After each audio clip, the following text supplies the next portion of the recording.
Oke, kembali lagi di channel saya. Makasih buat kalian yang sudah mengklik videonya. Kali ini terkait Asto lagi.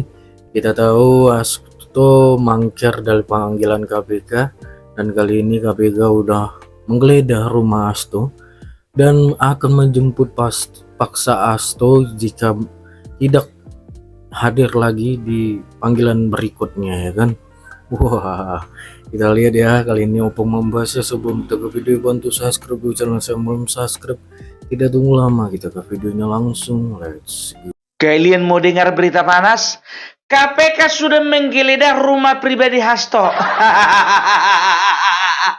Anda menyaksikan Breaking News Kompas TV, saudara. Bersama saya di Berbahagia. Komisi Pemberantasan Korupsi atau KPK menggeledah rumah Sekjen PDIP Hasto Kristianto yang telah ditetapkan sebagai tersangka perintangan penyidikan suap pergantian antar waktu atau PAW buruan politikus PDI Perjuangan Harun Masiku.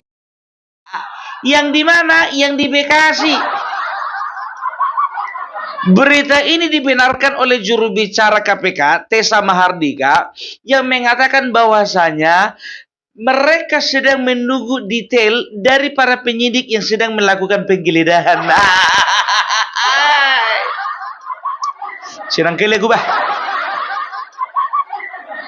Karena apa? Mana tahu apa bukti-bukti tambahan ditemukan kan begitu. Contohnya HP milik Harun Masiku yang kemarin ditenggelamkan.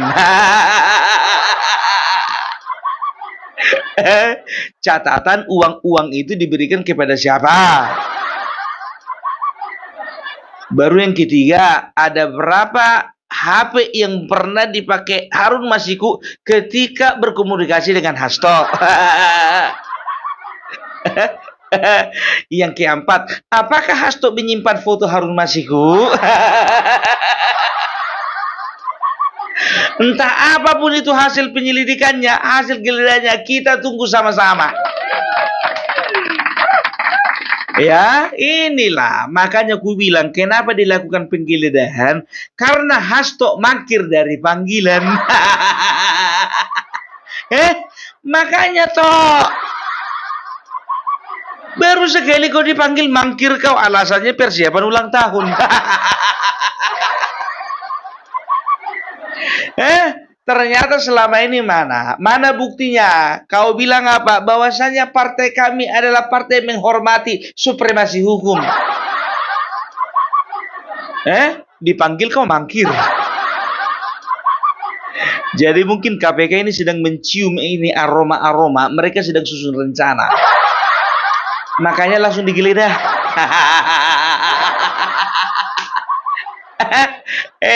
Dulunya KPK itu begini sama kalian.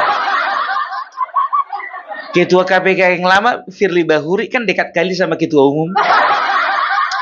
Iyalah bilang. Sampai dirapikan dasinya kemarin waktu di gedung DPR. Tapi aneh ya.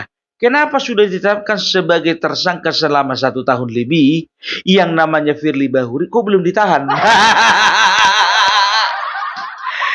Nanti dulu, yang ini dulu, kan begitu. Sabar satu-satu. Nah, kemarin ada pemberitaan ya, ada pertanyaan, kenapa Hasto sudah ditetapkan sebagai tersangka, kenapa nggak ditahan juga? Sabar bos, sabar. Ya sabar, karena semua ada prosedurnya, jangan buru-buru. Bagi kita yang bertanya-tanya, berharap dia langsung dimasukkan ke bui, oke lah, fine kan begitu. Ada pula yang nantang-nantangin, cobalah teslah dulu, nggak akan mungkin dia itu berani KPK menangkap Hasto. Kita lihat.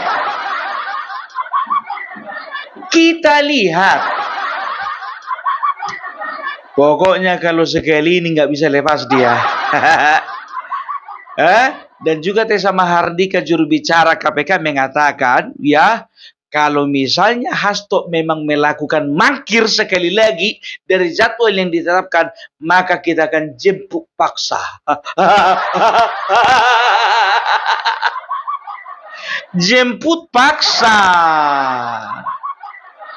Kalau udah jemput paksa, berarti itu sudah dipersiapkan kian rompi oren. dengan gelang besi. Ya, makanya aku bilang, jangan sekali-sekali kau bilang bahwasanya saya tahu ketika saya bersuara untuk demokrasi bangsa ini menentang kekuasaan, disitulah saya sedang diburu. Denny Siregar nggak diburu itu, menentang dia. Itu dia. Ya kan sekarang masalahnya kau kan melakukan tindakan kejahatan yang nyata-nyata kau lakukan. Yang pertama, kau itu melakukan penyuapan. Udah jelas-jelas itu, udah jelas-jelas. Sudah terbukti, kau kocek kantongmu sendiri, kau berikan uang suapmu untuk membela yang namanya Harun Masiku. Dan tahu ndak kalian, ini fakta terbaru. Ternyata Hasto sempat menemui Rizky Aprilia di Singapura, ya, dan dia mendesak Rizky Aprilia untuk tidak memenuhi tidak memenuhi tugas sebagai anggota dewan. Dan tahu enggak kalian, surat pelantikannya pun juga ditahan si Hasto. Rizky Aprilia itu anggota dewan yang terpilih yang sudah ditetapkan KPU, ya, yang menjadi wakil dari Sumatera Selatan. Nah, Hasto maunya Harun Masiku. Nah, Hasto waktu itu pergi ke Singapura untuk mendesak si Rizky Aprilia ini supaya membatalkan niatnya untuk menjadi anggota dewan atau mundur. Ternyata Rizky Aprilia tidak mau. Kan begitu. Makanya Hasto menahan surat pelantikan. Itu yang pertama. Yang kedua, jelas-jelas Hasto melalui asistennya menyuruh Harun Masiku untuk menenggelamkan ponselnya. Kan begitu. Ya udah, itu kan artinya apa? Dia artinya sedang merintangi atau menghalang-halangi penyidikan yang dilakukan terhadap Harun Masiku. Sudah jelas? Itu dia, ya. Jadi nggak ngerti aku apa yang ada di benaknya si Hasto sekarang. Kurasa ini lagi WA-an ini sama si Koni. Mbak, tolong aku, Mbak. Kenapa ditolong kau? Udah digeledah rumah kita, Mbak. Tenang, tenang. Kan bukti-buktinya udah kau kasih sama aku dan kau notariskan di Rusia. Iya, Mbak, tapi itu belum seberapa itu. Kalau sebab bukti-bukti yang lain kedapatan, Mbak, mampus aku, Mbak. Bisa koit aku. Udah terang lah toh. Ibu Mega kan sebentar lagi kan mau berkunjung itu. Pastilah ada solusi lah dari ketua umum lah. Ya. Jadi sekarang Setio Budianto, ketua KPK yang baru, ya, itu tidak ada lagi menjaga-jaga perasaan kalian. Karena apa? Setio Budianto itu bukan orang merah. Dia bukan orang dekatnya Mega. Ya, memang pandai kali memang untuk Bapak Jokowi. Karena apa? Ternyata tahun kalian pemilihan kemarin ketua KPK itu waktu Bapak Jokowi masih menjabat. Tapi dia lantiknya baru-baru ini. Jokowi gitu loh. Udah diatur ini ke sana, yang sana ke sini, yang ini ke sini, yang ini ke sini balik lagi. Selesai kalian, selesai. Ku bilang sama kalian, kalau misalnya Bapak Joko Widodo itu ada di militer, dia itu mewarisi spiritnya Jenderal Sudirman. Nggak kalian tengok kurusnya sama? Kurus-kurus lincah, wah. Dan tahu nggak kalian, ya? Lagi carut marut ini PDIP, ya, dengan Hasto-nya dipanggil KPK, ya kan, belum lagi masalah Harun Masiku, belum lagi masalah elit yang lain. Nah, Bapak Joko Widodo itu di rumahnya lagi banyak nerima tamu. Beliau lagi sibuk nerima tamu. Ya, karena apa? Karena banyak masyarakat ya sekarang itu sudah semakin bebas kan, karena beliau sudah tidak jadi presiden lagi. Dan tahu enggak kalian ya, beliau itu sebetulnya sedang membangun citra.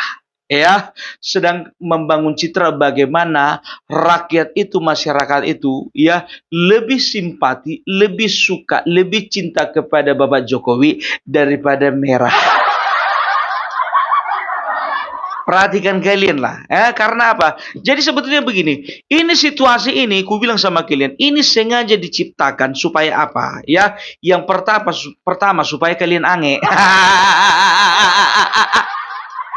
Iya, aku dipanggil KPK, pikir Hasto kan, lihat dia asik terima tamu. Ya kan? Baru yang kedua, yang kedua dia ingin membangun citra bagaimana rakyat itu supaya terpusat perhatiannya kepada beliau dibandingkan kepada kalian.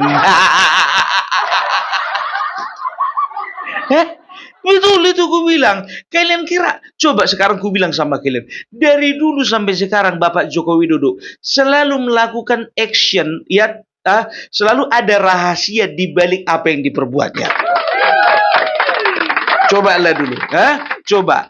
Kira-kira menurut kalian kebetulan beliau itu terima tamu?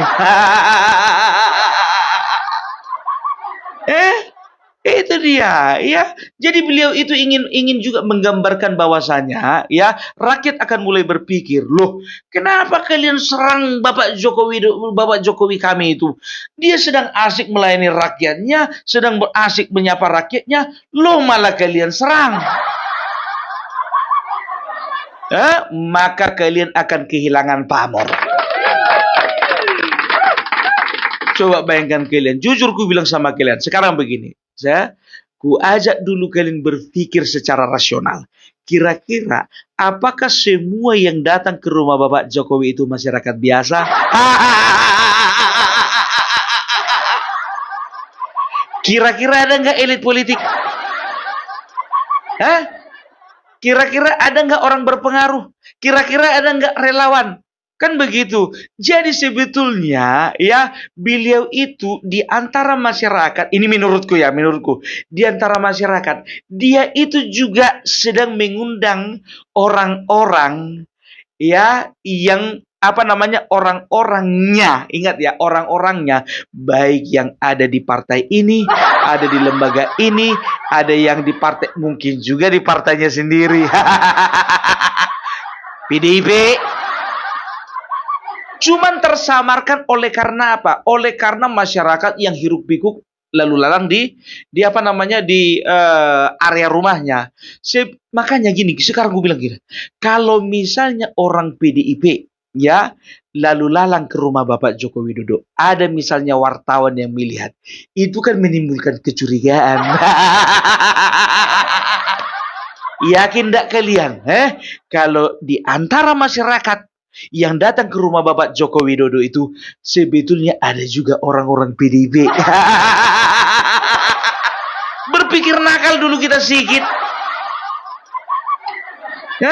Karena apa? Sekarang ini Bapak Joko Widodo jadi sorotan. Karena apa? Ya, karena ini Hasto kan sedang warawiri nih, ya kan?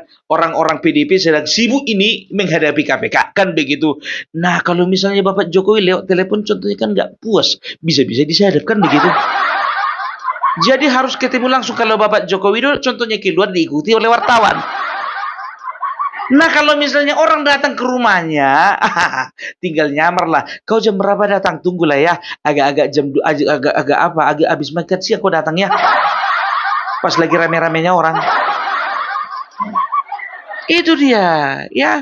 Jadi jelas sekarang ya bahwasanya Bapak Jokowi itu bukan orang sembarangan. Ini kita berbicara politik loh. Kita berbicara politik ya. Apapun sah di dalam politik, yang penting tidak melanggar hukum. Kau bilang punya daftar para pejabat yang melakukan skandal. Sampai sekarang kami nggak percaya. Ya, Kalau memang kau memiliki ya daftar skandal orang-orang atau pejabat negara, kau bikin kopiannya, yang asli kau pegang, kopiannya kau kasih ke KPK. Selesai. Atau kau kasih kejaksaan. Kau kasih misalnya ke Parcok, selesai. Ini kok kau kasih ke si Koni. Ya, jadi ya pokoknya anak ini ya ku bilang sama kalian sekali lagi nggak akan bisa lepas. Nggak akan bisa lepas ini. Ada pun kira-kira ada nggak kaitannya dengan Kongres PDIP tahun 2025 ini? Kalau kita luaskan biar tahu kalian, kita kaitkan antara satu ini dengan yang sana dengan ini, ada. Ada, makin menarik permainan ini.